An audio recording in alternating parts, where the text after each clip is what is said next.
भाभी, तुम अभी तक जाग रहे हो? अभी तक मतलब?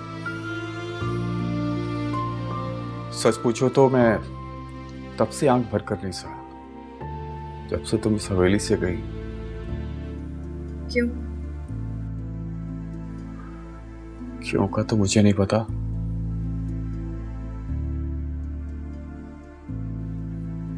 बस ऐसा लगता था कि तुम्हारे जाने से मेरा सब कुछ चला गया।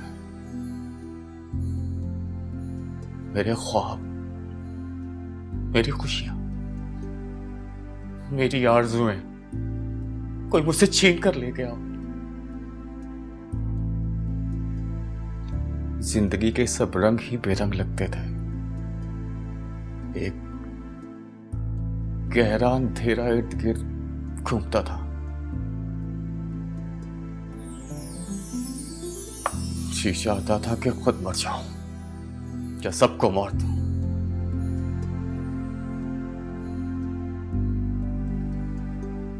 लेकिन अब फिर से लगता है कि तुम्हारे आने से मेरे इर्द गिर्द नई रोशनी आने लगी है। आंखें फिर से नए ख्वाब बुनने लगी हैं। काश अब ये ख्वाब न टूटे, अब ये आरज़ुएं ना बिखरे। बस एक ही दुआ है इस दिल की, ये जहां हो ना हो, बाबरी हो, माही हो, और बस।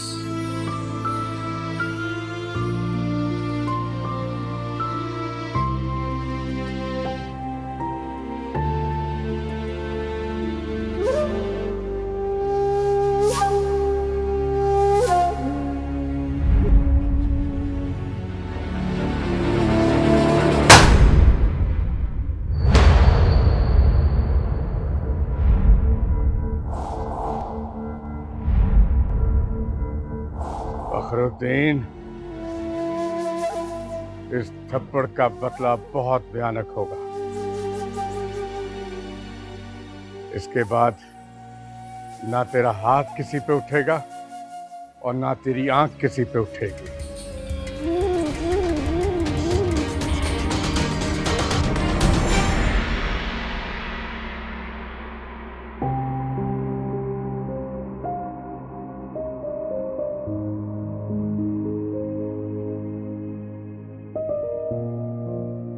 कुछ रिश्ते बहुत प्यारे होते हैं,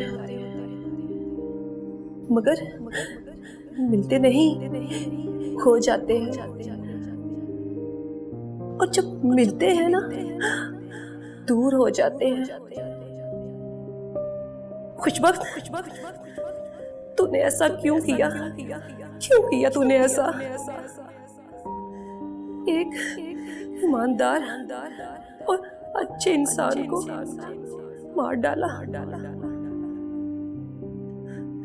तुम्हें नहीं छोड़ूंगी, नहीं छोड़ूंगी तुम्हें खुशबख्त। चंदू जैसे अच्छे इंसान का बाप ऐसा दरिंदा भी हो सकता है, मैं कभी सोच भी नहीं सकती थी।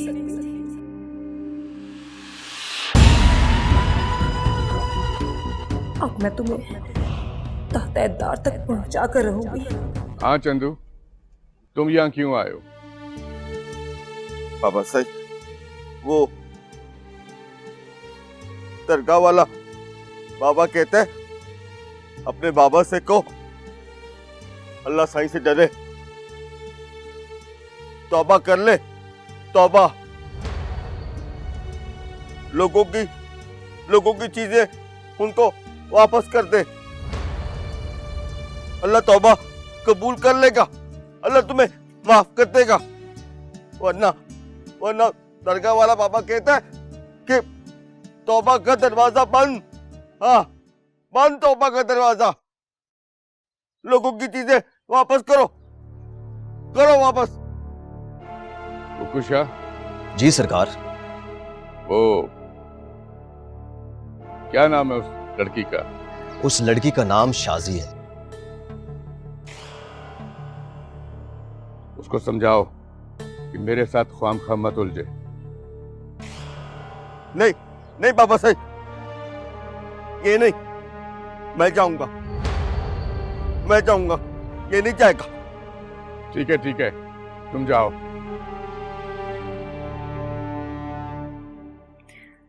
सब ठीक है और इन टूटी हुई खुशियों से जोड़ने का सारा क्रेडिट तुम्हारा है। अच्छा ये बताओ, तुम्हारे कजन बाबरी का रवैया ठीक है ना तुम्हारे साथ? हाँ ठीक है, लेकिन नताशा वो बहुत अजीब सी बातें करने लगा है। कह रहा था कि मेरी याद में वो ऐसे भटक रहा है जैसे लैला की तलाश में मजनू। मुझे भी लगता है वो तुम्हारा मजनू ही है और तुम उसके ख्वाबों की लैला। ये क्या कह रही हो? मैंने फील किया कि बाबरी तुमसे मोहब्बत करता है। क्या बकवास कर रही हो यार तुम? बकवास नहीं करी, ठीक कह रही हूँ। तुम उसकी आंखों में कभी गौर से देखना।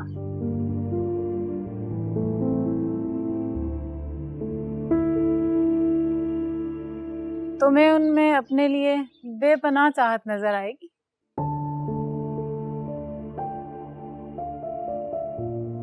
वो अभी भी मुझे देख रहा है।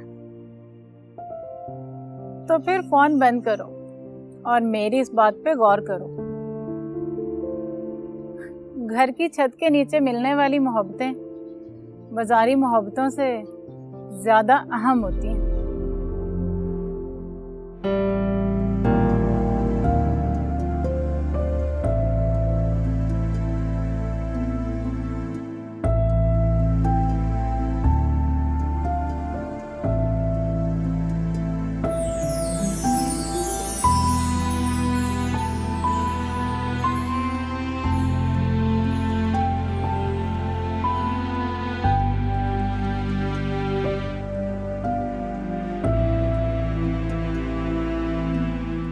तुम शाजी हो? जी हाँ। हाँ, मैं खुशबख्त की वाइफ हूँ। तो बड़ी घमंडी हो। लगता है आप मुझे डराने आई हैं कि मैं आपके शौहर के खिलाफ बिलाल कत्ल केस की कार्रवाई ना करूं।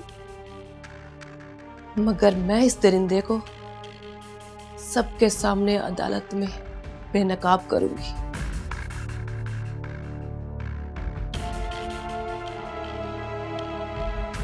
मैं जानती हूँ कि मेरा शौहर ने बहुत जुल्म किए हैं। उसने वक्तपुर के सब लोगों को नाराज कर दिया। नाराज नहीं, नफरत करते हैं इस गांव के लोग आपके शौहर से। ना किसी की इज्जत और नफ्स महफूज है और आपके शौहर ने ही बिलाल के अब्बू को मार दिया था सिर्फ उसकी जमीन हासिल करने के लिए, और अब बिलाल को भी मार दिया। वो इंसान नहीं, एक दरिंदा है, आदमखोर है। उसके जुल्म से ना तो किसी की बेटी का आंचल महफूज है और ना किसी सुहागन का सुहाग। माँ के बाद एक बीवी होती है जो मर्द को बदल सकती है। आप अपने शौहर को तो नहीं बदल सकी, और आज अगर वो कानून की गिरफ्त में आ गया है तो आप उसकी उल्टा सिफारिश करने मेरे पास चली आई।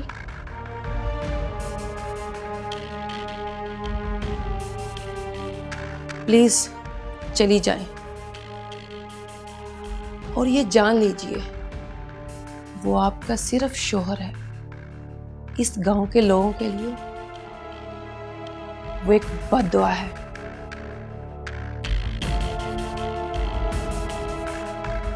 वो मरेगा सिसक सिसक कर,